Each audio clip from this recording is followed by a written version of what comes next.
have any questions you want to ask specifically at this time? John, you mentioned about migration there. I was just wondering, what has been done, or what do you think can be done pertaining to migration in Africa? Just focus on Africa. A lot of the trouble that's taking place in Africa, particularly in the Sudan, is due to a migration problem. People are moving out to the south. Is there anything that can be done to prevent that besides building tents for them, providing them with tents? It's not the easiest question you are raising. Your question, in fact, is how to avoid migration.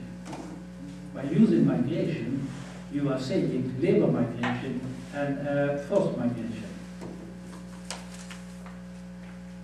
Okay, I will give a few, okay.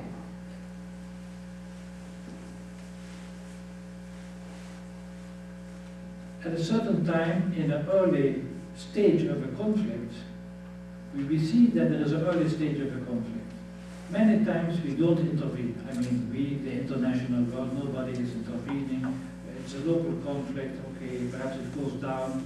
It would mean that at an early stage, certain leaders of communities are placed that they intervene and try to avoid that it comes to a broader conflict.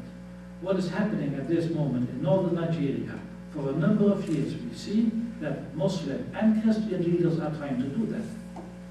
They are working together and they don't see the problem as a Christian Islam problem. They say it is a different problem, it is a problem in society, but it is not a religious problem. So it means because once we get a religious conflict in Nigeria, the whole thing will explode.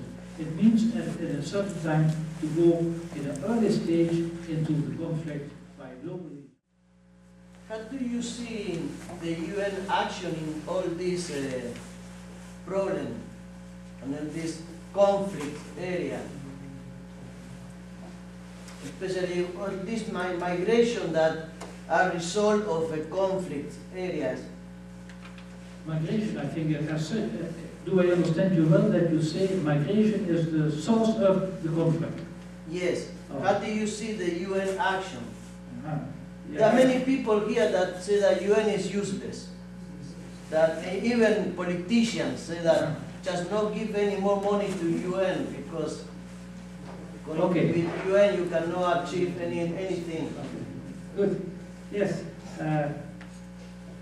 I think what I was saying in the very beginning, and I did it on purpose, about we have to be aware how we are looking at reality.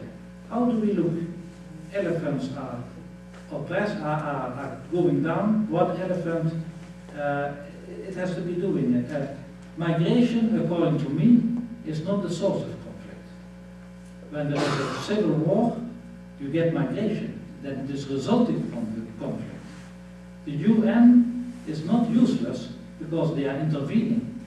Without UN, we would have far more conflicts. Of course, without UN, we would not have a refugee organization, which is at this moment supporting about 27 million people. I wonder who would support these people. So I see the use of UN. Politicians, I'm prepared to deal with any type of politician, no problem, but they are sometimes talking on their own behalf. It can be for their own re-election. And then I'm not now referring to the USA, it's also happening here of course, but it is worldwide. How effective do you feel the Palermo Protocol has been? The Palermo Protocol in relation to migration trafficking? That's one point. Secondly, you were critical as regards the US asylum policy. Yes. You compare the situation on the one hand of individuals who assist the US, Yes. and particularly, for example, Afghanistan and Iraq. Yes. And as opposed to those who they exclude on the grounds of supporting a terrorist group, you quoted Colombia, Nepal, and Sri Lanka. What do you think the solution will be in this regard? Thirdly, as regards detentions, one always thinks in terms of Guantanamo Bay. Guantanamo Bay in Cuba. Guantanamo Bay in Cuba. Do you feel it's in direct contravention of the Geneva Convention and its additional protocols? What is the Vatican's opinion on the Geneva Convention? Do you feel it needs to be updated in line with the 21st century? The next issue, which is of great concern to me, as an international... May I interrupt you? The Geneva Convention, you are now referring to the humanitarian conventions? Yes, the humanitarian, okay. sorry. Okay. Yes. Okay. The next issue, which is of direct concern to me, is regarding the issue of the child soldiers.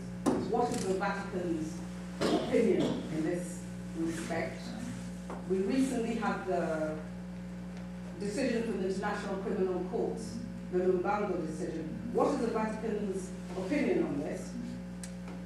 And if I may end to reply to the gentleman, as when he says the UN is useless. Coming from the UN myself, we must remember that when the United Nations was established in the 40s, it did not foresee the situation it's dealing with now. The UN Charter is particularly Chapter 7, responsibility to protect, and its intervention to maintain international peace and security. We have to realize that when the United Nations was formed in the 40s, it did not foresee the situation we are now facing. The situation, the recent situation in Libya, the United Nations Security Council Resolution 1970 and 1973, the situation we're now facing in Syria, the situation which we recently experienced last year, the Arab Spring. These events were not foreseen in the 40s when the United Nations was formed. Perhaps we could discuss the situation of reform in the Security Council. What is the Vatican's opinion on that? The P5, the main member states who are basically running the show in the United Nations Security Council. What's his opinion on the Vatican in that? There has been recent call, and there actually is a process currently going on for the reform of the Security Council. What is the position of the Pope and the Vatican as regards the reform of the Security Council? Thank you.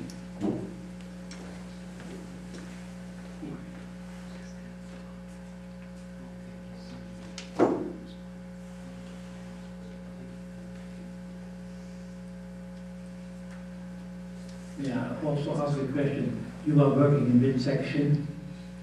What section are you working in? I'm actually the focal point for women, peace and security at the Security Council. Thank you.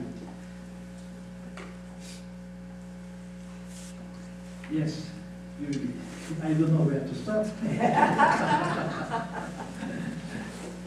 The Palermo, I think it started in 2000. I think it has had a major impact. Whether the protocol as such is used or not, 10 years ago or 12 years ago, it was hardly a theme. It was not known. It was not done. Of course, at this moment, trafficking is just on the political agenda, and not only that it is on the political agenda. Trafficking at that time, under the influence of mainly women's NGO, was somehow very much concentrated on sexual exploitation. Over the years, we have seen that all the different aspects of trafficking are included, and I think almost in many countries, the governments are involved in it. There is a huge development going on. You were talking about the development of the United Nations. Of course, the same applies